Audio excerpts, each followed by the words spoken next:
राधे राधे। हरे कृष्णा। कैसे हो आप सभी लोग? आशा करती हूँ आप सभी परम मंगल में होगे, स्वस्थ होगे, अच्छे होगे। आप सभी को सबसे पहले सफला एकादशी की अनंत और अनंत शुभकामनाएं। जैसे कि नाम से प्रतीत हो रहा है, सफला एकादशी, जिस एकादशी का व्रत रखने से आपको हर कार्य में सफलता मिलती है, उस एकादशी का नाम सफला एकादशी है। कंसीव करने की सोच रहे हो, संतान प्राप्ति नहीं हो रही, सफला एकादशी का व्रत करो।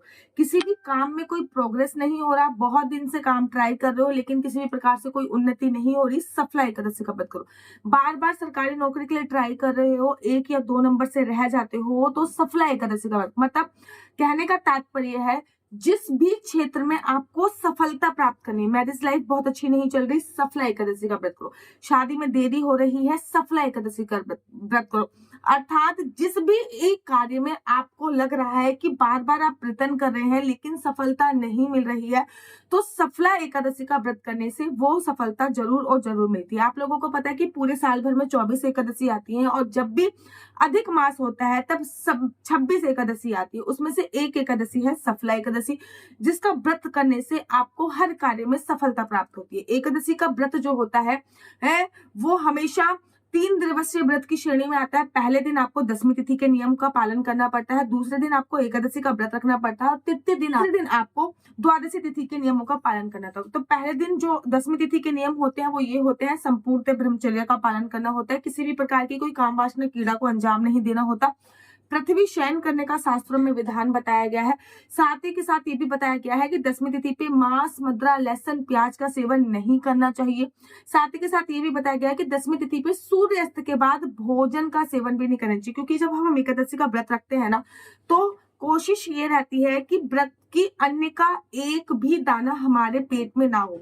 अगर अन्न का एक भी दाना हमारे पेट में होता है तो ऐसा बोला जाता है कि हमारा जो व्रत है वो संपूर्ण नहीं है। इसलिए सूर्य अस्त के बाद खाना खाने की मनाही होती है। आप सूर्य अस्त से पहले ही भोजन इत्यादि कर लीजिए। लेकिन अगर आप ऑफिस में गए हुए हो, ऑफिस गोइंग हो, या फिर ऑफिस से देर से आए हो, तो आप दूध ले सकते हो, फलाहार ले सकते हो, या फिर ऐसा कोई भी खाना ले सकते हो जिसके साबूदाने की खीर ले ली, ठीक है ना, साबूदाने की खिचड़ी ले ली, जो कि फलाहार में आता है, उसका सेवन कर सकते हो। दशमी तिथि पे पृथ्वी शयन का नियम होता है, दशमी तिथि पे संपूर्ण ब्रह्मचर्य का नियम होता है। अब एकादशी वाले दिन सुबह सुबह ब्रह्म मुहूर्त में उठना होता है, पानी में कुछ ना कुछ डाल के जरूर स्नान करना होता है। अब सफला एकादशी है, इसमें तिल का बड़ा महत्व होता है, आगे बताऊंगी कि तिल का महत्व क्यों होता है। तो पानी में आप गंगा जल के साथ साथ ना काले तिल, देखो जब भी हवन के लिए और स्नान के लिए या फिर पितरों के तर्पण के लिए तिल का उपयोग किया जाता है तो काले तिल का उपयोग किया जाता है। लेकिन जब भी खाने के लिए भगवान को लेकिन जब भी खाने के लिए और भगवान को भोग लगाने के लिए तिल का उपयोग किया जाता है तो वो सफेद तिल का उपयोग होता है। तो सफला एकादशी है, इसमें तिल का विशेष महत्व होता है। तो पानी में काले तिल डाल के स्नान कीजिए। एक ना काले तिल की डिब्बी, थोड़ी सी छोटी सी डिब्बी बनाकर आप ना अपने बाथरूम में ही रख लीजिए टाइम टाइम पे, क्योंकि मैं तिल डालने की एडवाइस देती हूँ। जब भी कोई ना कोई इंपॉर्टेंट एकादशी आती है तो मैं टाइम टाइम पे तिल डालने की एडवाइस देती हूँ। अगर आप मेरी वीडियो लगातार देखते होगे तो आपको इस बारे में अधिक जानकारी प्राप्त होगी ही होगी। उसके बाद पानी में गंगा जल डालिए या फिर सप्त नदियों में से किसी का भी जल डालिए, एक काले तिल डालिए, दूध डालिए, दही डालिए, नींबू निचोड़ लीजिए, आंवले का रस, इसमें से कोई भी चीजें आप डाल सकते हैं। अगर आपके विवाह में देरी हो रही है तो 1 चुटकी हल्दी डालिए। अगर विवाह में देरी हो रही है या फिर आपका बृहस्पति स्ट्रांग नहीं है तो 1 चुटकी हल्दी डालिए। 1 चुटकी हल्दी आपको तभी डालनी है या तो आपका बृहस्पति स्ट्रांग ना हो या फिर आपके विवाह में देरी हो, तब आपको 1 चुटकी हल्दी डालनी है। उसके तत्पश्चात क्या करना है, उसके तत्पश्चात पीले रंग के वस्त्र पहनने हैं, क्योंकि भगवान श्री हरि विष्णु को पीताम्बर धारी बोला जाता है और उनको पीले रंग के वस्त्र बहुत प्रिय हैं। फिर आपने पूरे घर में गंगा जल का छिड़काव कीजिए। घर के मुख्य द्वार पे स्वास्तिक अवश्य बनाइए। हल्दी, केसर, रोली और ना चावल का आटा पीस कर, एकादशी वाले दिन अगर स्वास्तिक बना रहे हो तो चावल का आटा निषेध है, बाकी आप हल्दी, कुमकुम, रोली का तिलक मतलब स्वास्तिक जो है वो अवश्य बनाइए। जो आपने स्वास्तिक बना रखा है उसी के ऊपर आप स्वास्तिक अवश्य बनाइए। उसके बाद आपके घर पे जो भी भगवान की प्रतिमा है उनको स्नान कराइए। लड्डू गोपाल है जो पंचामृत से स्नान कराइए। जुगल जोड़ी सरकार है उनको तो सारे जल से स्नान करा के उनके वस्त्र जरूर बदल दीजिए, ठीक है ना। महीने में कम से कम जुगल जोड़ी सरकार की अगर आप सेवा कर रहे हो तो 3 से 4 बार वस्त्र बदलिए। आप एक हफ्ते का नियम ले सकते हैं या फिर 15 दिन का नियम ले सकते हैं, वो आपके ऊपर निर्भर करता है। अब आपको संकल्प लेना है। संकल्प में आपको काले तिल का उपयोग जरूर करना है, क्योंकि सफला एकादशी पे तिल का विशेष महत्व है। संकल्प में आप काले तिल लीजिए, 1 या 2 का सिक्का लीजिए, ठीक है ना, सुपारी लीजिए, लौंग लीजिए। वैसे तो संकल्प चावल से लिया जाता है, लेकिन एकादशी है, इसमें चावल का उपयोग नहीं करते, इसलिए संकल्प के लिए आप काले तिल, 1 या 2 का सिक्का, सुपारी, 2 लौंग, इलायची, इनमें से कोई भी चीजें कम या ज्यादा हो सकती है। अब आपको आंखें बंद करके श्री विष्णु श्री विष्णु श्री विष्णु 3 बार ऐसे बोलना है। श्री विष्णु श्री विष्णु श्री विष्णु, मेरा नाम ये है, मेरा गोत्र ये है, अर्थात मेरा नाम आशु चौहान है, मेरा गोत्र केमलक्ष्य, मेरा निवास स्थान श्रीधाम वृंदावन में है। मैं पूरी श्रद्धा भाव से सफला एकादशी का व्रत रखूंगी। इस एकादशी का व्रत मैं फलाहार खा के रखूंगी। भगवान मेरा ये व्रत पूर्ण करने में मेरी सहायता करे। जो भी सामग्री है वो आपको भगवान श्री हरि विष्णु के चरणों में चढ़ा देनी है। मैंने अपनी शादी के बाद का सरनेम बोला है और मैंने अपनी शादी के बाद का ही गोत्र बोला है।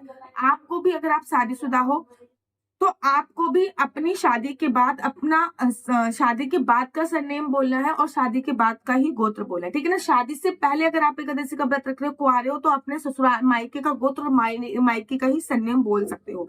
उसके तत्पश्चात भगवान श्री हरि विष्णु को भोग लगाना है। भगवान को भोग क्या लगाना है? सफला एकादशी का जो विशेष भोग होता है वो होता है तिल का भोग। कहते हैं सफला एकादशी पे भगवान को तिल का भोग लगाने से भगवान को, मतलब गरम तासीर का भोग हो गया।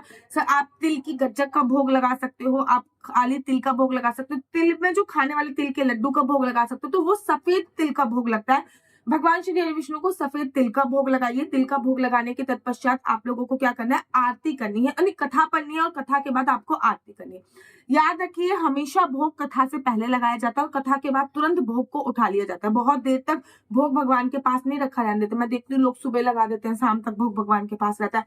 भगवान के पास भोग कैसे लगाना चाहिए, उसके क्या क्या नियम है, उस पर अगर आप वीडियो चाहते हैं तो मुझे कमेंट्स कीजिए, मैं उस पर वीडियो बनाऊंगी। उसके बाद तुलसी माता के पास चले जाइए, तुलसी माता पे एक आसन बिछाइए, वहां पे आसन बिछा के एक दीपक प्रज्वलित कीजिए। दीपक प्रज्वलित करने का तुलसी माता की परिक्रमा कीजिए। वैसे डेली आप 4 परिक्रमा करते होगे, लेकिन एकादशी वाले दिन तुलसी माता की कम से कम 11 और ज्यादा से ज्यादा 108 परिक्रमा कर सकते हैं। उसके बाद वहीं पे बैठ के मंत्रों का जाप कीजिए। जो मंत्र आपको गुरु ने दिया है आप उस मंत्र का जाप कर सकते हैं। अगर आपके पास गुरु द्वारा मंत्र नहीं है तो आप चमत्कारी मंत्र ओम नमो भगवते वासुदेवाय का जाप कर सकते हैं, क्योंकि ये बहुत मैजिकल मंत्र है और इसका वर्णन श्रीमद् भागवत महापुराण में 7 से 8 बार आया है। या फिर आप राधा राधा राधा, जिससे कट जाती है सारी बाधा, उस मंत्र का जाप कर सकते हैं। या फिर आप हरे कृष्ण कृष्ण कृष्ण हरे हरे, हरे राम राम राम हरे हरे का भी जाप कर सकते हो, ठीक है ना। अब आपको क्या करना होता है, उसके बाद पूरे दिन किसी की निंदा चुगली इत्यादि नहीं करनी होती है। दिन में सोने की मनाही होती है। एकादशी वाले दिन दिन में नहीं सोना चाहिए। एकादशी वाले दिन फोन पे किसी की चुगली इत्यादि नहीं करनी होती। इससे आप ही के पाप कर्म जो होते हैं वो बढ़ते चले जाते हैं। अगर आप एकादशी वाले दिन में सो रहे हो तो आपका व्रत खंडित माना जाता है। एकादशी वाले दिन में आप निंदा, फोन पे किसी की चुगली इत्यादि करिए। आप एकादशी वाले दिन विष्णु सहस्त्रनाम चलाइए। आपको पता है खर मास चल रहा है, आदित्य हृदय स्रोत चलाइए। पूरे दिन भगवान श्री हरि विष्णु के चरणों की जाप माला करते रहिए। यूट्यूब पे विष्णु सहस्त्रनाम चला के सुनते रहिए। किसी भी कथावाचक की कोई कथा चला लीजिए। मेरी भी कथा आपको यूट्यूब चैनल पे मिल जाएंगी। मेरी कथा भी चला के पूरे दिन भगवान के नाम का सिमरन करना। आप शाम के वक्त एक और ना, इस दिन ना जल अवश्य चढ़ाना है। वैसे तो सूर्य भगवान को जल देने के लिए मैं नियम से बोलती हूँ, लेकिन खर मास चल रहा है, खर मास में सूर्य भगवान की विशेष पूजा अर्चना होती है, तो इस दिन सूर्य भगवान को जल जरूर दीजिए। सूर्य भगवान को जब जल दे रहे हो उसमें थोड़ा सा गुड़ डालिए, थोड़ा सा रोली डालिए, काले तिल डालिए। उसके बाद सूर्य भगवान को जल आप समर्पित कीजिए। शाम की पूजा का वक्त आ जाता है। शाम की पूजा के बाद घर के मुख्य द्वार पे 2 दीपक जलाइए, तुलसी माता पे 1 दीपक जलाइए, पूजा अर्चना वंदना कीजिए। साथ ही साथ एक अखंड ज्योत जला दीजिए। अखंड ज्योत का क्या विशेष महत्व होता है? अखंड ज्योत का विशेष महत्व ये होता है, ऐसा बोला जाता है कि हमको एकादशी वाले दिन रात को सोने की मनाही होती है। कहते हैं पूरी रात भगवान के नाम का सिमरन करना चाहिए। लेकिन अगर हम लोग सो जाते हैं तो अखंड ज्योत जो होती है वो हमारी एब्सेंट में साक्षी होती है, जल रही होती है कि हम सो गए लेकिन हमारी साक्षी जल रही है। इसलिए अखंड ज्योत जलाया जाता है। कम से कम 11-12 बजे तक जगिए, भगवान के नाम का संकीर्तन कीजिए। उसके तत्पश्चात आप लोगों को अगले दिन द्वादशी वाले दिन व्रत का पालन करना है। व्रत का पालन कैसे करना होता है? व्रत के पालन के लिए बहुत सिंपल सा तरीका है। आपको किसी योग्य ब्राह्मण को घर पे बुलाना होता है, उनको खाना इत्यादि खिलाना होता है। अगर ब्राह्मण ना आए, बहुत टाइम की सुबह ब्राह्मण नहीं अवेलेबल हो पाता, क्योंकि हर जगह पारण का समय अलग अलग होता है। हर एकादशी पे पारण का समय जो है वो अलग अलग होता है। अगर ब्राह्मण घर पे ना आए तो किसी गरीब को, किसी निर्धन को भी भोजन इत्यादि करा सकते हैं, अपने हाउस हेल्पर को भी भोजन इत्यादि करा सकते हैं, अपने मान्य को भी भोजन इत्यादि करा सकते हैं, या फिर सूखा आइटम निकाल के रख लीजिए, या फिर कुछ अमाउंट, कुछ पैसा निकाल के रख दीजिए। अपने एकादशी के व्रत का पालन करो तो कुछ पैसा निकाल के रख दीजिए, जिससे इतना पैसा निकाल के रखिए कि एक समय का भोजन तो एटलीस्ट आ जाए। या फिर सूखा आइटम जैसे कि थोड़े से चावल हो गए, थोड़ी सी खीर चावल हो गए, थोड़ी सी दाल हो गई, आटा हो गया, ये आप मंदिर में दे के आ सकते हो, या फिर एक थाली बना के भोजन गौशाला में भी दे के आ सकते हो, गौ माता को भी खिला सकते हो। मतलब बहुत सारे ऑप्शन है करने के लिए। ये पैसा निकालना तो सबसे लास्ट ऑप्शन है, बहुत सारे ऑप्शन है करने के। उसके बाद आपको अपने एकादशी के व्रत का पालन करना है। एकादशी के व्रत का पालन बहुत सिंपल तरीके से करना होता है। भगवान के सामने जो जल दे रखा है, जल पी के एकादशी के व्रत का पालन करना होता है, या फिर चावल का एक दाना खा के को एकादशी के व्रत का पालन करना। अब मैं आपको बता दूं कि सफला एकादशी का व्रत कब रखा जाएगा। पंचांग देख के जब मैंने पूरी डिटेल बताई तो पंचांग से मैंने नोट कर लिया कि 25 तारीख को एकादशी तिथि जो है वो प्रारंभ हो रही है 10:30 बजे, रात्रि के 10:30 बजे 25 तारीख को एकादशी तिथि प्रारंभ हो रही है। एकादशी तिथि का जो विश्राम हो रहा है वो 26 तारीख को रात को 12:30 बजे के आसपास हो रहा है। मैं मोटा मोटा ये कहूँ कि 26 तारीख को रात को 12:30 बजे के आसपास, तो अगले दिन तो 27 ही लग चुका होगा 12 बजे के बाद। तो उदया तिथि के अनुसार एकादशी जो है वो 26 तारीख की बनाई जा रही है। उदया तिथि के अनुसार एकादशी का जो व्रत रखा जाएगा वो 26 तारीख का। खाटू श्याम में एकादशी का व्रत 26 तारीख को है।